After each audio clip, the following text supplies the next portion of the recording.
Hello and welcome to today's webinar entitled How Automating Evidence Redaction Saves Law Enforcement Time and Money, presented by Veritone. I'm Doug Wiley. I'm the web editor for Police Magazine, and I'll be your moderator for today's event. I encourage you to submit questions at any time during the webinar, and we will try to address all of them during the Q&A section. However, if we don't get to your question, don't worry. We'll be contacting you by email with a response to your question after the event. Our presenters today are Jessica Flynn, LET2, Body-Worn Camera Digital Content Management at the Boulder County Sheriff's Office, and Robert Harrell, Regional Sales Manager at Veritone. Without further delay, I'm going to give it over to our speakers. Take it away, Jessica and Robert. Hey, good morning all, or good afternoon, wherever you are. As Doug mentioned, my name is Robert Harrell. I am the Eastern Regional Sales Manager here at Veritone. I've been supporting public safety now for the last 10 years. And Jessica, I will allow you to go ahead and introduce yourself as well. Hi, good morning. My name is Jessica Flynn. I am with the Boulder County Sheriff's Office. I've been with them for 11 years almost, starting as dispatch and then transferring over to records and doing that dissemination for reports. And about 2 years ago, I took over the body camera program when we started our pilot, and I've been doing that ever since and doing the redactions and dissemination and upkeep of the program. Okay. Well, Jessica, we really appreciate you supporting us and joining us for this call. I believe that the callers in the audience will get very good insight out of what you have to offer. So just kind of getting into the agenda of this webinar, the points that we're going to touch on are going to be some of the challenges for redaction with law enforcement today, just kind of a current state of affairs. We're going to kind of touch on some of the new police body camera release laws, as well as some best practices for redacting audio and video evidence. And then we'll kind of discuss some of the available AI technology, which is going to be the Veritone Redact demonstration. And then we'll open it up for questions after that. So just kind of touching on the challenges, you know, as we all know, we now live in a world where there are cameras literally everywhere. You know, citizens have high-quality cameras on their cell phones. You know, we've got GoPro cameras, surveillance cameras everywhere. Law enforcement now is starting to adopt body-worn cameras, as well as the in-car cameras and license plate readers, things of that nature that they have all had. And just, you know, there is, as you know, as time progresses, there is a overload in just the amount of video evidence that's being captured and that is that's being, you know, used today. User-generated data today right now is just really going to increase over time. So, you know, with that said, we understand that law enforcement now has to figure out ways to kind of manage the amount of data that's coming in. In fact, you know, now the statistics show that over 80% of crimes involve some type of video evidence. And there's about 3.3 trillion hours of surveillance video that's going to be captured just by the end of the year of 2019. So with this, you know, inundation of tons of data, you know, there comes challenges on compliance, you know, with mandates. You've got states now that are starting to adopt different laws that, you know, require evidence to be released in a certain amount of time. You've got manual, outdated workflows to manage that kind of stuff. And so just, you know, there's a list and a whole host of challenges that are, you know, now being presented with just the sheer amount of evidence of you know, video evidence that law enforcement actually has to you know, now is tasked to disseminate. And so, you know, Jessica, can you just kind of talk about, you know, I know you mentioned that you have now taken over your video evidence now for about 2 years. How many dedicated team members does Boulder County Sheriff's Office have that actually have to manage those similar evidence management tasks? We have myself and another coworker, and that's it. We have 145 cameras issued out, and within the 2 years that we've had it, we're at about 2 terabytes of storage right now. So it's only myself and my coworker that handle that. Okay. And currently today, does your agency deploy in-car cameras as well as body cameras? No, we just have the body cameras. Okay. All right. And then, so you said you guys adopted body cameras about 2 years ago, correct? Yes, sir. Mm-hmm. Can you kind of talk about what the changes you've seen in terms of, the amount of video evidence requests that you've gotten since you all have adopted body cameras? Certainly. So initially we were very concerned just because, everybody, especially the media, is requesting copies of the footage. And now that the district attorneys and lawyers are getting used to getting this, they're demanding that every time they have to fight a case. So trying to get all that information processed and what steps we need to take to get that to them has been an evolving process since day one. There are certain things that we thought we needed right away, and now that we've discovered we're a couple of years in, we don't need that. It's already outdated, just the way that things are constantly changing. And now we're getting to the point where everything's wanted to be transmitted digitally over to our district attorney's office. So that's presenting. Currently, we have a cloud-based system with our vendor, so it's not a problem for us, but for those that have on-site storage and things like that, that could be a problem. Okay.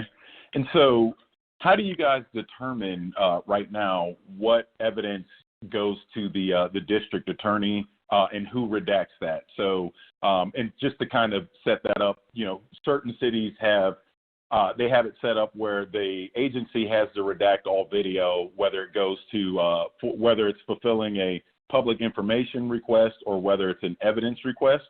And so how do you all kind of determine who's responsible for redacting what when those requests come in?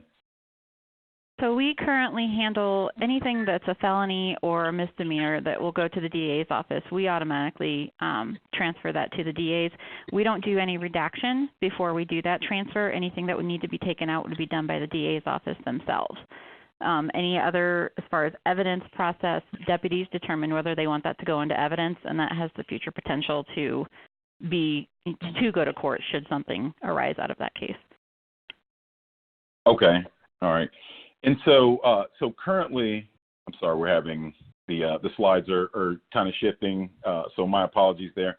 So, just currently, when you guys, how do you all determine right now, who gets to view the evidence before it actually gets released to the public? Do you guys have is it an agency policy, or is it a state policy on who gets to review the data? Well, unfortunately, Colorado doesn't have any state laws regarding the body cameras because it's such a new technology. So we don't have anything mandated that we'd have to go by. Our current process for my office is we follow how our reports are disseminated. And so we have, if the report is at a public accessible level, then that can be released to the public. If somebody's requesting it that's involved in the case but it's not releasable yet, we have to get authorization from our detectives or sergeants, who's ever overseeing that case. Okay. And so can you talk about what the challenges are when you actually do have a piece of evidence that needs to be redacted? Can you kind of walk us through your workflow and the process there? Absolutely. So the main thing that we want to do is we watch the videos first to see what needs to be redacted. And we take into account, since we have no laws on the redaction part, we redact how we would redact our reports. So, if it's a child abuse case, depending on who's asking for that evidence, certain things have to be taken out and certain things don't for other requesters. It just depends on what part they play in that case. So we have to watch the video first, see who's identified as a victim, and any other, specific things that would have to be taken out for those statutes. And so we'd have to watch it first and then come back, do the redactions, and then rewatch that to make sure that those redactions took. The problem with that is, depending on how many officers were on scene, we could have 8 different cameras, 10 different cameras, and we have to watch each one of those. So that's very time consuming, especially if it's a long, convoluted case. So that is our main time problem right there, is just that processing part of it. The redacting is actually relatively quick. it's just the watching and the rewatching to make sure that they actually took. Our other issue is our main thing that we redact out of every video would be the officer's MDCs in their car. You don't realize how often that's open until you have to redact all that, and we do that because of all the CJIS information that could be on there. So our problem with that is that they typically are on the right edge of the screen all the time, and our trackers kind of have issues following that, and so we end up having to do a manual frame-by-frame usually on those to make sure that that's completely covered. Okay. And so when you're doing frame-by-frame, typically most video that I've seen anyway is about 30 frames per second. How long does it take? Let's say you've got to go frame by frame for a 30-minute video. How long does that take one staff member to redact? If I were going frame by frame throughout the entire length of that video, it'd be probably 4 to 5 hours, if not more. Okay. And so with this amount of video coming in, I did kind of touch on the states that are starting to release different laws.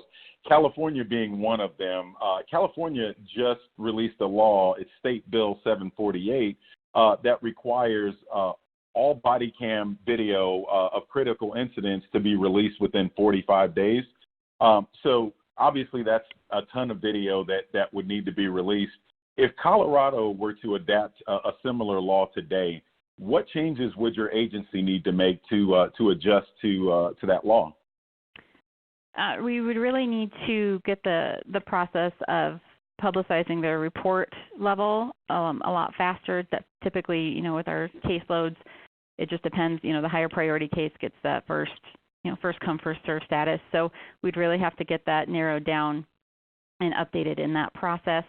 And then we'd have to really make sure that we're getting those felonies and the misdemeanors to the DA quickly so that they can release that through the discovery process. Okay.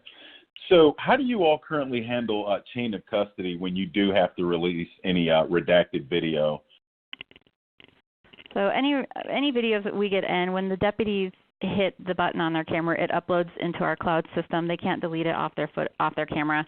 So it comes up, there's a chain of custody with that, and then anytime that we log into our system, it's all audited. So every click that we do is described in the audit log, and we actually have an indicator on our chain of custody to make sure that nothing's been violated on that. So we can see that just from looking at the main video screen there.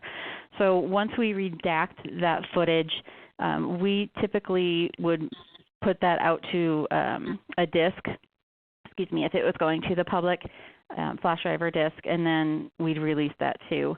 If we were doing, say, a media release to that, typically what we would do is actually release that through our own website to say this is what was released, and then if the media wants to change it, that's up to them. But we will provide our own saying this is what was released to the media, and then law enforcement, we email them a link, and then we set a certain amount of time frames that they can access that for and what they can do with that.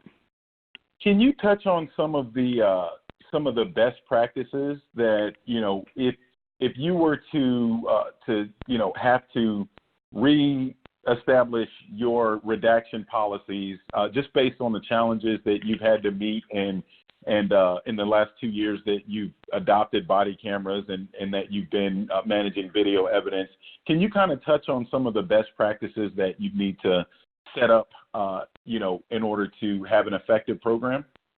Yeah, so I did a lot of research before we chose our vendor. I contacted multiple agencies throughout the nation asking, how they process their videos, where they had cameras at, how do they process, if it's a traffic ticket and 6 months later they didn't show up for court, so now they have a warrant out. How do you handle that retention? So I would try and play through those scenarios and kind of see what you would need to do as far as retention side goes, what process you want to follow as far as that release goes. So, okay, is traffic going to be released automatically since it's just a traffic ticket, or is it going to have to go through an approval process to get released?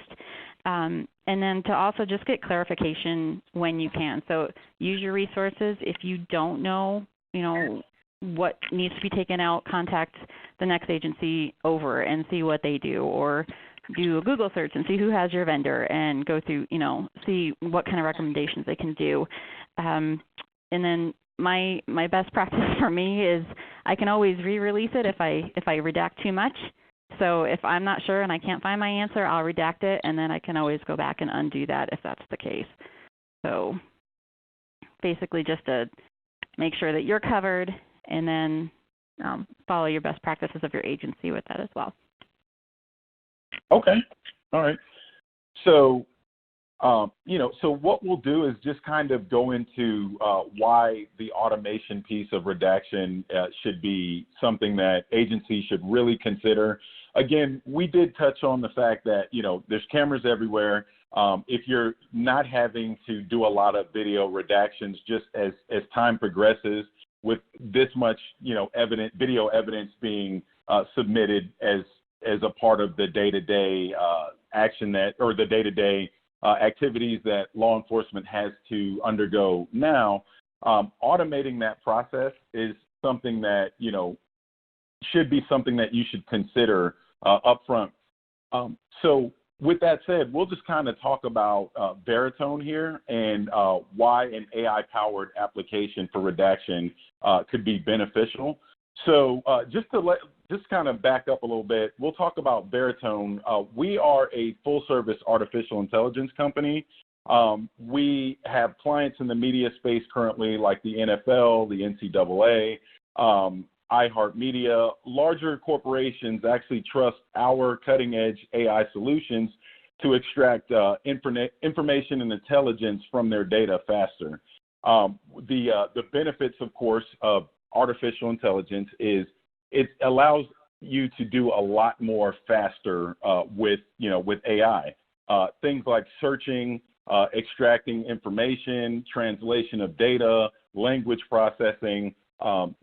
With technology, it has just gotten to the point where we can actually do that stuff faster. And Veritone is we're actually the only AI company that we know of that has an AI platform. And what that is similar to how Windows has, Microsoft, or how Microsoft has Windows, and then you've got a number of different applications on the Windows platform. Veritone, we actually have AIware, which has a number of different AI machine learning applications on it. Things like transcription, facial recognition and suspect identification, redactions, e-discovery are all tools that you can actually use on the AI platform. And so just looking at the automation of the sheer amount of data that you're getting, our Veritone Redact suite actually allows you to do automated things like automated face detection, transcription-based audio redaction, systematic forward tracking of faces, as well as audio redaction as well. And so what we will do is, we'll kind of get into a demo of the of the redaction platform, and then we'll open it up to a couple of questions if we'd like. So let me just go ahead and forward this on, and we'll get into a demo. The first thing that you'd like to do when you enter the application is simply just upload your files. Again, these files can either be video or audio. For this example, this is just a body cam video. So now that our video is uploaded, we can go ahead and view our file. And as you can see, I have my video player at the center of my screen, as well as I have my 3 timeline bars at the bottom. I have my user-defined region in yellow, which would correlate to any objects or sensitive imagery that I, as a user, would draw. I have my automatic face detection bar in green, as well as my transcription and audio redaction bar in yellow. To kick off the automatic face detection process, I can simply just start detecting faces, as well as for the audio transcription, I can start transcribing the audio. It is now going to detect faces as well as start transcribing the audio simultaneously while operating in the background. This gives me, as the user, the ability to continue working on my file, find any additional objects, whether it be license plates, ID cards, vehicles, computer screens, etc., for me to redact. Let's assume that this face here is an object that I'd like to redact.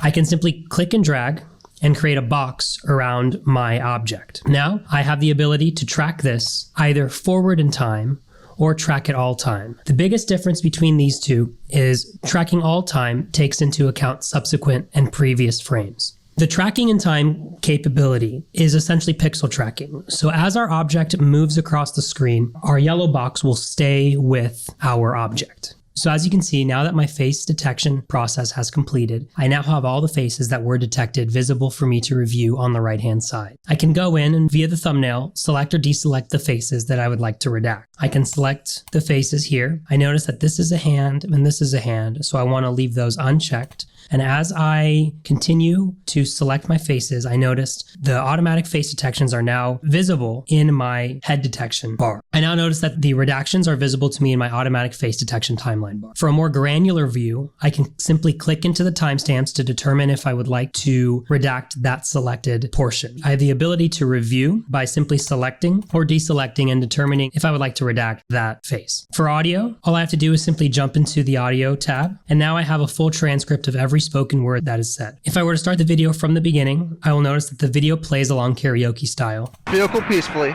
with me. Be a man about it. So can we be a... Step out peacefully. No. Be a man about it. Right. And let's deal with the consequences. Or At the same time, I notice that my automatic head detection is staying with my subject throughout the entirety of this video, as both the camera as well as my subject is moving. For quicker review, I can simply click into each word and it'll begin playing from that moment on. taser. No, I'm not going to fight you. So I'm just telling you, I will pull over and we'll sleep in. We're done with it. In order for me to start my audio redactions, I have multiple options. The first option for me is to simply search. So, for example, I know that my subject's name here is Brian. I can simply type his name, and it's now going to show me every time the word Brian has been said in the transcript. I have now the ability to either redact that one instance of the word Brian, or redact every time the word Brian is said. I'm going to select every time the word Brian is said, and we're going to see here that now Brian is blacked out of my transcript. If I were to play this, you'll notice that the word Brian has now been muted. No, No. don't touch me. Out of this vehicle now. Don't touch me. Let's. To redact larger sections of audio, I can simply click and drag on my transcript to the section that I'd like to redact. Again, I can select to redact this section. It now blacks it out on my transcript, and now that whole section is now muted. The consequences. So,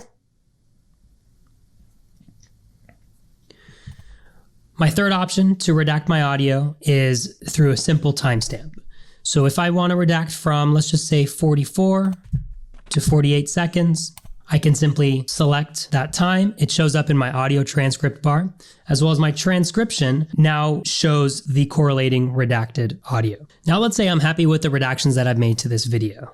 I can now set the level of redactions that I would like on a blur level from 1 to 5, as well as I have the ability to select a black fill redaction for my video.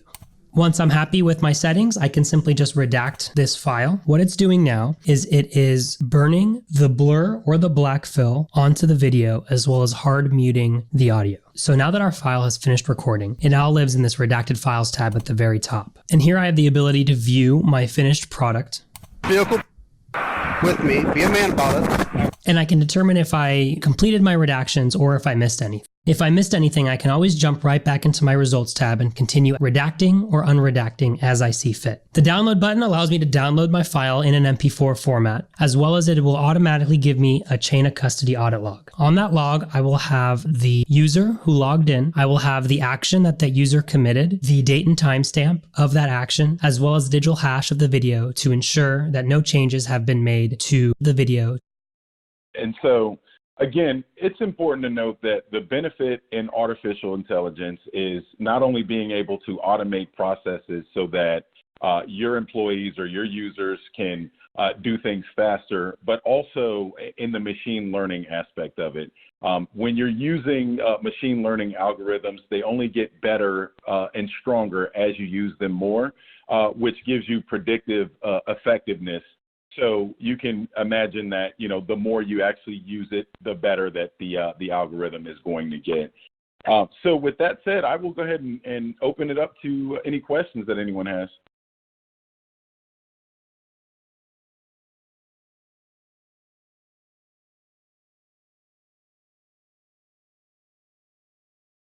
Okay, it looks like, let's see, question 13 and 14.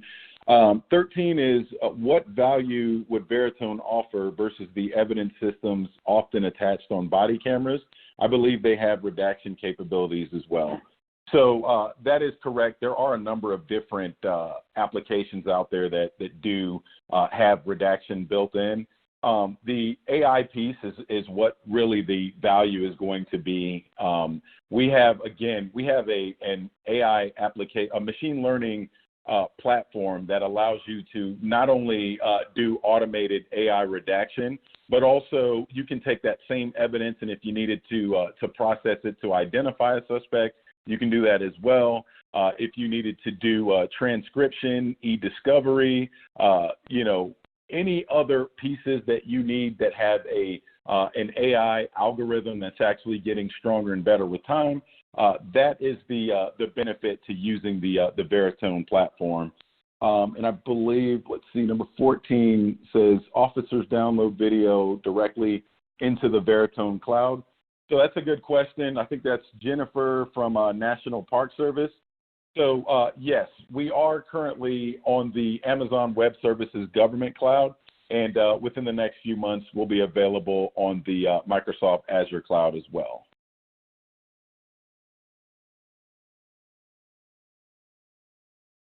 Let's see.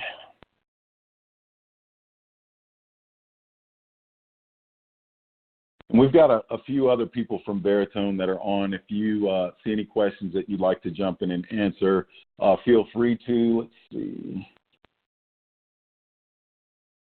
So what is the percentage of success or accuracy for your transcribing of audio? That's Roxanne Grooms.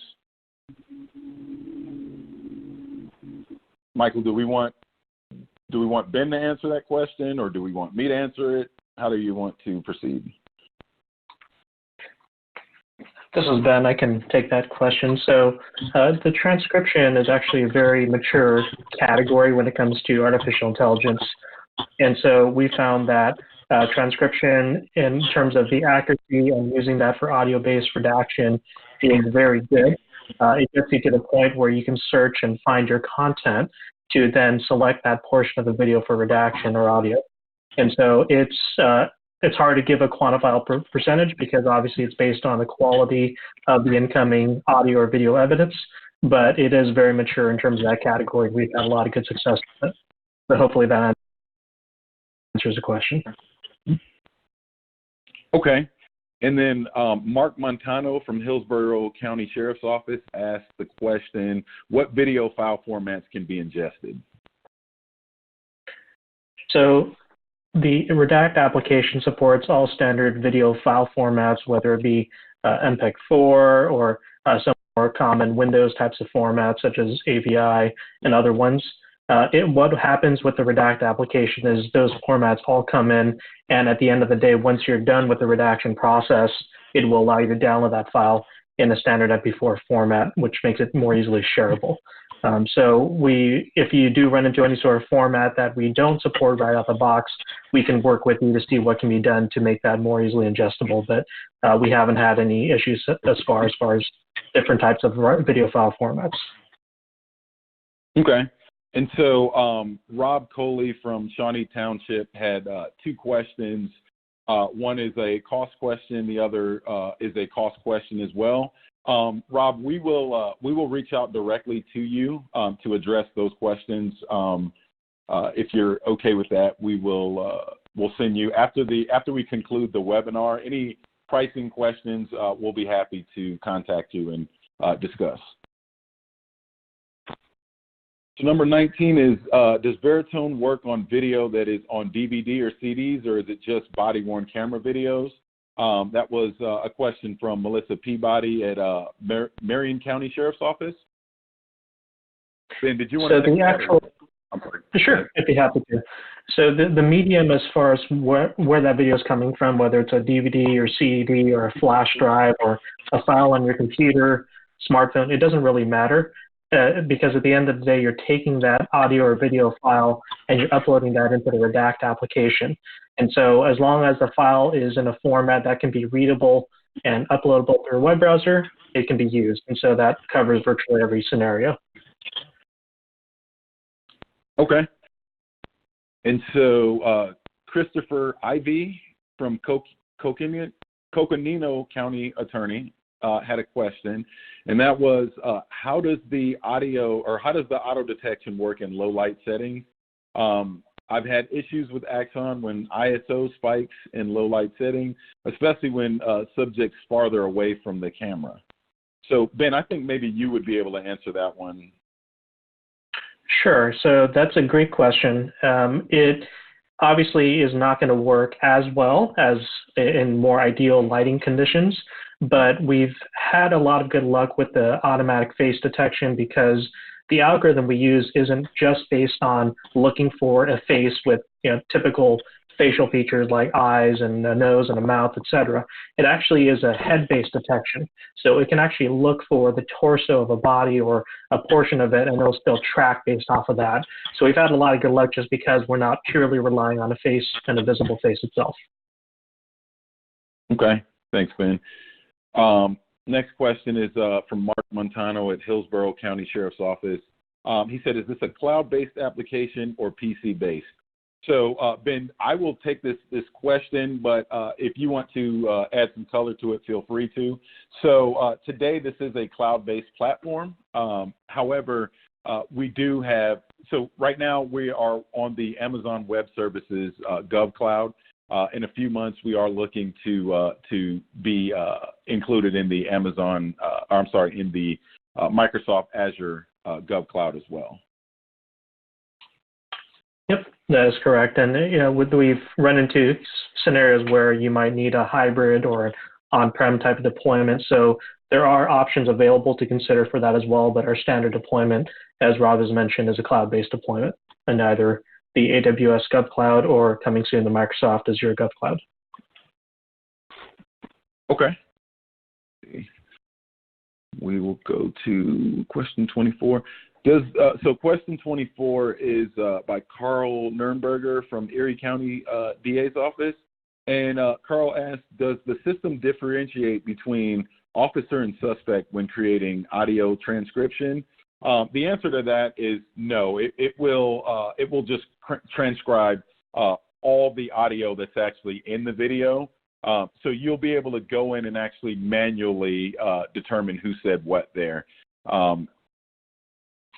Yeah, one thing I'd like to add to that is part of Veritone's value that's unique is the broader aiWare platform, as Robin mentioned. So currently, while the Redact application might just combine different speakers talking into one transcript, the overall aiWare platform does support other types of cognitive engines, and that includes speaker separation.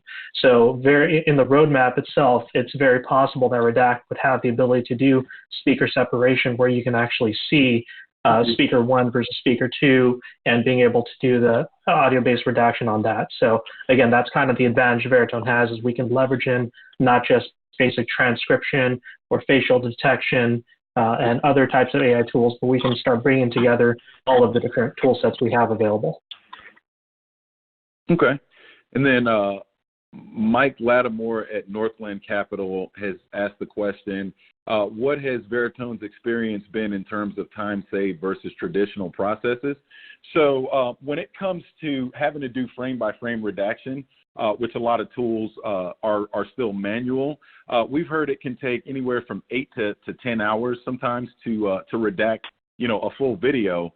Whereas what we are seeing with the AI-based redaction tool that we have, it can cut that process down to about an hour. So yes, we have seen tremendous time saved on actually doing audio and video redaction using the Redact software.